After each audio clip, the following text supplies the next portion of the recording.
जय हिंद। पिछले एक हफ्ते से भारत की ब्रह्मोस मिसाइल पाकिस्तान में जाके हिट कर गई और लोग का कहना है वो जानबूझ की या नहीं की, ये मैटर ही नहीं है। मैटर ये है कि हिट किया क्यों, इसको समझते हैं लोग। देखिए, पाकिस्तान में हमारे यहाँ से ब्रह्मोस मिसाइल जो थी फायर की गई और वो पाकिस्तान में जाके गिर गई थी। और ये गिरी थी जब वहां पर, तो वो एक नॉर्मल से जगह पे गिरी थी जिसका नाम था मियां चान्नू। 9 मार्च को ये जाकर यहाँ पर हिट हो गई थी ब्रह्मोस मिसाइल। वहां 2-4 गो घर और था, किसी की मृत्यु नहीं हुई, लेकिन अंडर कंस्ट्रक्शन था, उड़ गया घरे दुआर। यहाँ पर वहां के लोग डर गए कि आखिर ये हुआ क्या है। तो उसके बाद वहां पर जो inter service public relation officer होते हैं, ISPR, कहीं पे भी देखिएगा तो एक PR ऑफिसर होता है, PR पब्लिक रिलेशन। यही लोग सारे लोग पब्लिक से कांटेक्ट करते हैं। जैसे मीडिया वाले को पास भी एक पूरी की पूरी PR टीम होती है। अब किसी मीडिया वाले को मान के हमारा इंटरव्यू लेना है, खान सर का इंटरव्यू, तो उन लोग को क्या पता, वो अपने PR टीम को बोलेंगे कि खान सर का नंबर निकालो, बताओ कहाँ बात करना है। तो वो PR टीम ही काम करती है। तो हर डिपार्टमेंट का एक PR ऑफिसर होता है, पब्लिक रिलेशन ऑफिसर, वही बताता है क्या हो रहा है क्या नहीं हो रहा है, एक तरह का प्रवक्ता होता है। तो इन्होंने कहा कि हमारी टेरिटरी में एक पता नहीं अनआइडेंटिफाई कोई ऑब्जेक्ट घुस गया, 4 मिनट तक उड़ते रहा, प्रोजेक्टाइल था, वो आया गिर गया, किसी की जान माल की क्षति नहीं हुई है, हमने उसे पूरी रडार में ट्रैक किया, आके वो यहाँ पे गिर गया। ये इन लोग का स्टेटमेंट था।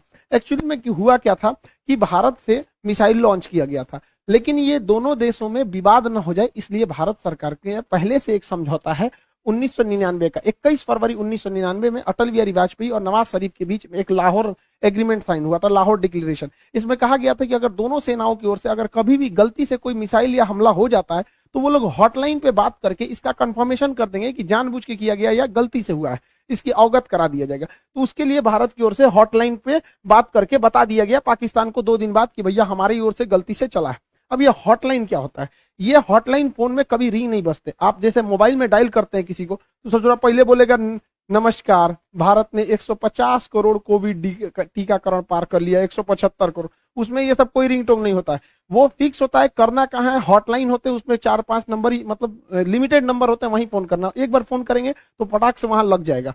तो हमेशा इमरजेंसी में होता है। अगर हम कहीं किसी पे फोन पे बात कर रहे हैं और कोई नॉर्मल आदमी हमको कॉल करेगा तो उसको वेटिंग बता देगा, लेकिन अगर हॉटलाइन से कॉल करेगा तो जिससे हम बात कर रहे हो तो उसका फोन वहां कट जाएगा और डायरेक्ट आ जाएगा मेरे पास आदेश। तो ये हॉटलाइन 2 देशों के बीच में होता है। मुख्यमंत्री जब कॉल करते हैं तो हॉटलाइन से कर सकते हैं, प्रधानमंत्री वगैरह।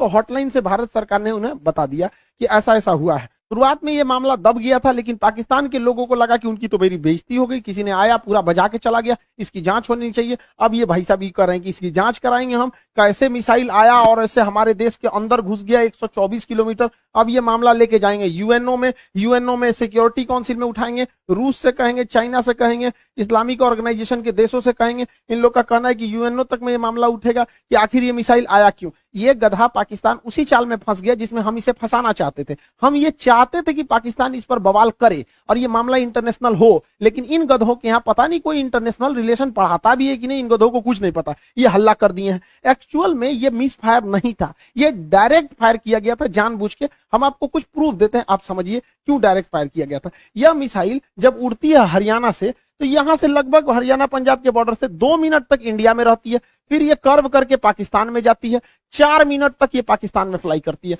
अब ये बताइए, जो मिसाइल ऑपरेटर इसे 4 मिनट तक फ्लाई कर रहा है, तो भारत में जो मिसाइल ऑपरेटर, उसे भी पता है कि वो इंडिया का बॉर्डर छोड़ दिया और पाकिस्तान में जा चुका है। तो पहला बात कि जब वो 4 मिनट तक दुश्मन की टेरिटरी में घुसा कैसे, ये इंडिया वाले को तो पहले से पता था। एक और गलती क्या थी, सेल्फ डिस्ट्रॉइंग सिस्टम होता है। जब कभी भी मिसाइल अपने रास्ते से भटकता है तो उसे मिसाइल के अंदर ऑटोमेटिक डेटोनेटर लगा होता है जो मिसाइल को रास्ते में ही ब्लास्ट कर देता है, जिससे कोई नुकसान नहीं होता है। तो किसी भी मिसाइल को मारने से पहले उस मिसाइल का एक ऑपरेटर रूम होता है, उस ऑपरेटर रूम से उस मिसाइल को फायर किया जाता है। फायर करने के बाद वो ऑपरेटर इस मिसाइल को रडार पर देखता है, अगर रास्ता भटकता है तो सेल्फ फायर कर देता है। इस मिसाइल को सेल्फ फायर नहीं किया गया, बल्कि ऑपरेटर चुपचाप देख रहा था, मजा मार रहा था कि घुस गया है पाकिस्तान में चला गया है 124 किलोमीटर तक। तो एक ये दूसरा प्रूफ, और भी कई सारे प्रूफ हैं। तो समझिए कैसे। ये नक्शा पाकिस्तान ने जारी किया, हमने ये जारी किया पाकिस्तान। इसमें जो तीर का निशान है ये दिखा रहा है मिसाइल किस तरह आया और कैसे ये यहां से जाकर यहां मियां चन्नू पे जाके गिर गया। यहां पर देखिए कैसे मिसाइल ने सबसे पहले अपने से अगर मिस फायर होगा तो सीधे जाएगा, अपने से मिस फायर होगा तो सीधे।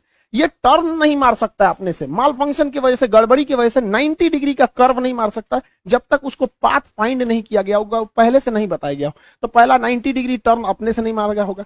दूसरा, इस मिसाइल में कोऑर्डिनेशन फिक्स था।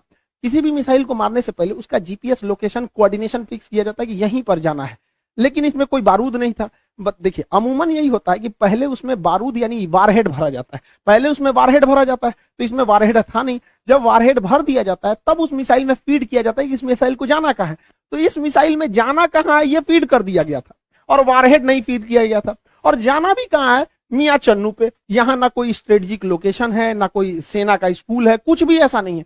जानबूझ के भारत ने मिसाइल का वारहेड हटाया कि किसी की जान माल की हानि ना हो, और ऐसे जगह को चुन लिया जहां कोई स्ट्रेटेजिक महत्व नहीं है कि बवाल ना होगा। बस हमें मिसाइल घुसा के बवाल करना था, भयंकर बवाल नहीं कराना था। एक और देखिएगा, इस मिसाइल को अगर देखेंगे तो 104 किलोमीटर से ज्यादा ये भारत में रही है, 124 किलोमीटर गई है, उसके बाद भी ये एक्स्ट्रा गई है। यानी इस मिसाइल की रेंज जो थी वो 290 किलोमीटर ही है।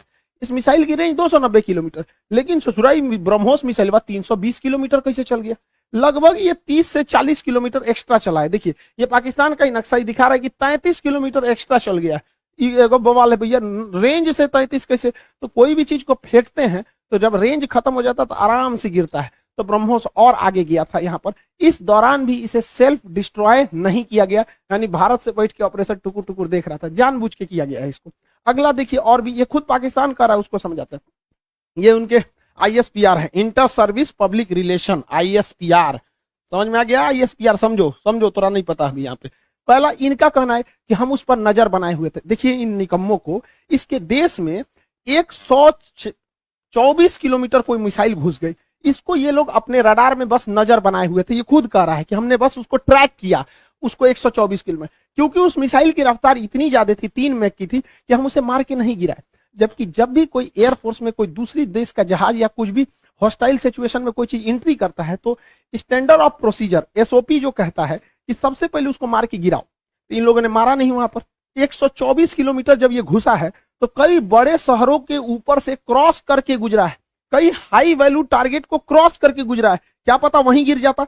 तो इससे यह साबित हो जाता है कि इनके पास ब्रह्मोस को मार के गिराने की क्षमता है ही नहीं, वरना इतने हाई वैल्यू टारगेट के ऊपर से गया है, वहीं गिर जाता तब क्या हो जाता। ब्रह्मोस न्यूक्लियर कैपेबल मिसाइल है, यानी इनके देश के ऊपर से इतनी बड़ी मिसाइल चली गई। ये लोग केवल और केवल बेशरम लोग कह रहे हैं कि हम उसे ट्रैक कर रहे थे। करते रहो ट्रैक, यहां से इतना डिग्री कर्व मार के तुम्हारे यहाँ आके गिर गया।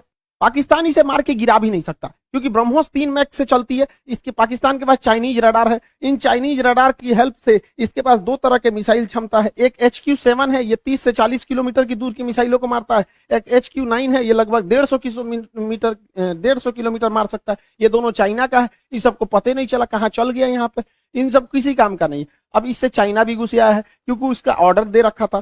चाइना पूरी दुनिया को ऑर्डर दिया था कि भैया हमारा HQ-9 डिफेंस सिस्टम बहुत अच्छा है, ले लो। अब पूरी दुनिया ने उसको ऑर्डर कैंसिल कर दिया। कि सोचा तोरा कोने काम का मिसाइल है, भारत का ब्रह्मोस घुस गया है वहां पर, अब ये घुस आया है पाकिस्तान के ऊपर। कि सोचा तो पाकिस्तान इसको कह रहा है तोरा मिसाइल फायर नहीं हुआ तो हम क्या करें। अब फिलीपीन ने ऑर्डर दे दिया था ब्रह्मोस को, अब वियतनाम भी कह रहा है हमको भी चाहिए, इंडोनेशिया कह रहा है हमको भी चाहिए, ताइवान कह रहा है हमको भी चाहिए। अब ब्रह्मोस एकदम जबरदस्त है यहाँ पर। अभी भी किसी को डाउट होता है कि भारत से मिसाइल गलती से छूट गई है, अभी भी मन में डाउट है तो दिमाग लगाइए। हम आपको मिसाइल छूटने के 10 दिन पहले अपना एक वीडियो का छोटा सा क्लिप बना दिखाते हैं, जो यूक्रेन मुद्दे पर बताए थे। उसको जरा ध्यान से देखिए और दिमाग लगाइए, आपको खुद पता चल जाएगा कि भारत ने मिसाइल जानबूझ के मारा था। इस दुविधा में हम लोग हैं कि अमेरिका का साथ दें कि रूस का साथ दें। इसके लिए सबसे अच्छा रास्ता क्या होता है समझिए। मान के चलिए हमारे 2 बहुत करीबी आदमी हैं, उन दोनों का ब्याह पड़ गया, वो कह रहा है कि हमरे ब्याह में आना, वो कह रहा है हमरे ब्याह में जाएगा। तो भैया हम एक में जाएंगे तो दूसरा से संबंध खराब हो जाएगा। एक काम करते हैं, कोई दिन हम अपने ब्याह कर लेते हैं, बातें खत्म हो जाएगा। भैया हम अपने ब्याह में बिजी थे। इसी वजह से सबसे अच्छा तरीका है, ना हम रूस के फेवर में जाएंगे और ना ही हम अमेरिका के फेवर में जाएंगे। सबसे अच्छा तरीका है मोदी जी को अपनी सेना को बोलिए कि गलवान घाटी में 2 किलोमीटर आगे घुस जाए। गलवान घाटी में जैसे 2 किलोमीटर आगे घुसेगी, लड़ाई तो करना नहीं है, उलझा के रखना है। 2 किलोमीटर जहां आगे घुसेगी उधर से चाइना वाले घुस जाएंगे सर, फिर वैसे ही स्टैंड ऑफ हो जाएगा। 2-3 महीना चलेगा, अमेरिका कहेगा हे बोलना रे रूस को, हम कुछ करे, हम तो खुदे लड़ रहे हैं चाइना से यहाँ पे, तो हम दोनों शांत के शांत रहेगा। आपको क्या लगता है भारत को इधर उलझा देना चाहिए कि नहीं देना चाहिए? वरना आप मना करेंगे तो कोई ना कोई देश इस तरह से आपको कहेगा कि भैया हमारा साथ दो, उससे अच्छा हम खुद उलझे हुए हैं, बातें खत्म। अब समझ में आ गया, हम लोगों को इस इंटरनेशनल कचड़ा में नहीं पड़ना था कि रूस का साथ दे, कि यूक्रेन का दे, कि नाटो का, कि अमेरिका का। इसलिए हम खुद बोले थे कि भारत को कहीं ना कहीं हमला कर देना चाहिए, ताकि हम लोग खुद ही इंटरनेशनल प्रेशर से बच जाएं। आज पूरी दुनिया नहीं करिए कि आप हमें जेलेंस्की का साथ दीजिए, नाटो का साथ दीजिए, कुछ नहीं कर रहा है। अब हम लोग यूक्रेन मारने से हट गए हैं क्योंकि पाकिस्तान इसे इंटरनेशनलाइजेशन कर रहा है और हम लोग बच गए यहाँ पे। मोदी जी कभी कभी मेरी बात मान लेते हैं, कभी कभी, लेकिन कभी कभी बहुत बवाल के बाद मानते हैं। अभी देखिए पिछली बार रेलवे में पूरा बवाल हुआ, तब जाके उन्होंने अपना नोटिफिकेशन जारी किया, उसमें भी 2-4% इधर उधर करिए दिए हैं वहां पर भी रेलवे वाले में। और एयरफोर्स की वैकेंसी अभी रिजल्ट अभी तक रोक के रखे हैं। भैया ये एयरफोर्स वाले हैं, इन लोग को पढ़ा हम लोग बैठे हुए हैं, भेजिए, उड़ाए सब जहाज, मारे सब यहाँ पर। कितना लोग को हम लोग रोक के रखे यहाँ पर, तो कम से कम एयरफोर्स की तो रिजल्ट हुआ क्लियर करना चाहिए। मान जाते हैं मोदी जी बतिया, जैसे हमला करने वाला कैसे बोले 10 दिन में मान गए यहाँ पर, तो कभी कभी मानते हैं कभी कभी नहीं मानते। अब पाकिस्तान धमकी दे रहा है कि हम इस मिसाइल का रिवर्स इंजीनियरिंग कर देंगे। दूर बैल कहीं का रिवर्स इंजीनियरिंग करेगा, जब भारत ने इतना स्ट्रेटजी बना के मारा था। तो देखिए रिवर्स इंजीनियरिंग में जहाज का मेन चीज क्या होता है, उसका इंजन, पूरा इंजन तबाह हो गया, इंजन पूरी तरह तबाह हो गया। जो सीकर होता है, जो रडार होता है आगे, वो जहाज के अगवे लगा रहता है, वो थुथुर में पूरी तरह से उधिया गया है यहाँ पर। इसका जो सॉफ्टवेयर है, बिना सॉफ्टवेयर का जहाज उड़बे नहीं करता है, बिना सॉफ्टवेयर का मिसाइल नहीं उड़ सकता है, मोबाइल काम नहीं करता बिना सॉफ्टवेयर के। इनके सॉफ्टवेयर कहाँ है? तो अभी भी मिसाइल को देखिए, मिसाइल अपने से डिस्ट्रॉय नहीं हुई है, जानबूझ के इसे छोड़ा गया। तो पाकिस्तान कर रहा है, ये किस धातु का बना है ये हम पता कर लेंगे। रे ससुराल लोल, अगर तुम ये पता कर लेगा किस धातु का है, तो तुम अभी तक बना चुका रहता कि किस धातु का है। धातु पता करके बता, इंटरनेट पे मिलता है, हमरा से पूछ लियो, आके हमसे पूछ लियो। केमिस्ट्री में जब मेटलर्जी चैप्टर पढ़ाएंगे ना, धातु कर्म चैप्टर पढ़ाएंगे, धातु शोधन, सांद्रण, निस्तापन, भंजन, वहीं बता देंगे मेटलर्जी में तुमको। ब्रह्मोस का खोजेंगे लोल कहीं का, कौन सी बचल है ब्रह्मोस में? कुछ नहीं मिलने वाला है। लेकिन हाँ, ये बवाल कहेगा हमने ब्रह्मोस का कॉपी बना लिया, अमेरिका के टॉमहॉक का हमने कॉपी किया था, हमने कॉपी बना लिया। ऐसा कुछ कॉपी नहीं बना पाएंगे, क्योंकि बहुत ही टफ इंजीनियरिंग होती है इसके अंदर। आपका आगे का जो रैमजेट इंजन है ये बर्बाद हो चुका है, फ्यूल सिस्टम बर्बाद हो चुका है, प्रोपल्सन सिस्टम बर्बाद हो चुका है, नेविगेशन सिस्टम बर्बाद हो चुका है। खाली खोपड़िया मिलेगा तो ये बना लेंगे मिसाइल। यहाँ पर गुलेल बनाना है, देख के बना लेंगे, लोल कहीं के यहाँ पर मिसाइल बना लेंगे। और तुम बना, भारत के पास पहले मिसाइल बनाने के बाद परीक्षण केंद्र जो था वो पोखरण में था, यहाँ परीक्षण करते थे, चांदीपुर में परीक्षण करते थे, व्हीलर द्वीप जिसका नाम कलाम द्वीप है उड़ीसा का, इसे करते थे। फिर नया जो था कर्नाटक के चित्रदुर्ग में परीक्षण करते थे। 4 जगह हम लोग का परीक्षण केंद्र था। अभी नया 5वां परीक्षण केंद्र खुल गया है पाकिस्तान। अब हम लोग हमेशा कभी कभी इधर परीक्षण करते रहेंगे ब्रह्मोस वगैरह का।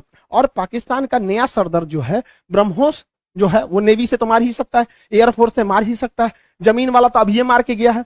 इसका नया खतरनाक वर्जन ब्रह्मोस 2 आ रहा है, जो 800 किलोमीटर मारेगा। यानी पाकिस्तान में बैठे बैठे पाकिस्तान हेल के, अफगानिस्तान है के, कजाकिस्तान चल जाएगा वहां पर। ब्रह्मोस 2 आ रहा है, इसका बाप है ये ब्रह्मोस का। अभी इसी से नहीं लड़ पाए तो दादा आ रहा है। दूसरा ब्रह्मोस NG आ रहा है, बहुत हल्का रहेगा और बहुत दूर तक मारेगा। तो तुम ससुरे, एक तो तुम्हारे बाप के बस की बात है नहीं रिवर्स इंजीनियरिंग, क्योंकि बचा ही कहाँ है। अगर उस तरह से देखिएगा तो हम तो वियतनाम को, फिलीपीन को बेचे हैं, वही बना ले रिवर्स इंजीनियरिंग। रिवर्स इंजीनियरिंग इतना आसान है तो हम लोग राफेल खरीद के लाए हैं, नहीं बन जाएगा। तुम्हारा रिवर्स इंजीनियरिंग इतना तगड़ा है तो चाहे अमेरिका से तुम F-16 जहाज खरीदे हो, तुम उसको 20 साल से उड़ा रहे हो, अब बैल आज तक तुम अपने जहाज J-17 का एक तो इंजन नहीं बना पाए, कौन सी रिवर्स इंजीनियरिंग करते हो? मनोवैज्ञानिक दबाव बनाओगे कि हमारे पास ब्रह्मोस 2 आ गया, ब्रह्मोस का कॉपी आ गया है, तो जो एकरे बस का कुछ नहीं है। ये बस मेकअप करेगा, चौथे शादी की तैयारी करेगा। ये आंटी जी खैर चाचा है, कोई बात नहीं, हम क्या करेंगे, बैल कहीं का, तुम सुधर जाओ, ऐसा कुछ नहीं होने वाला है यहाँ पर।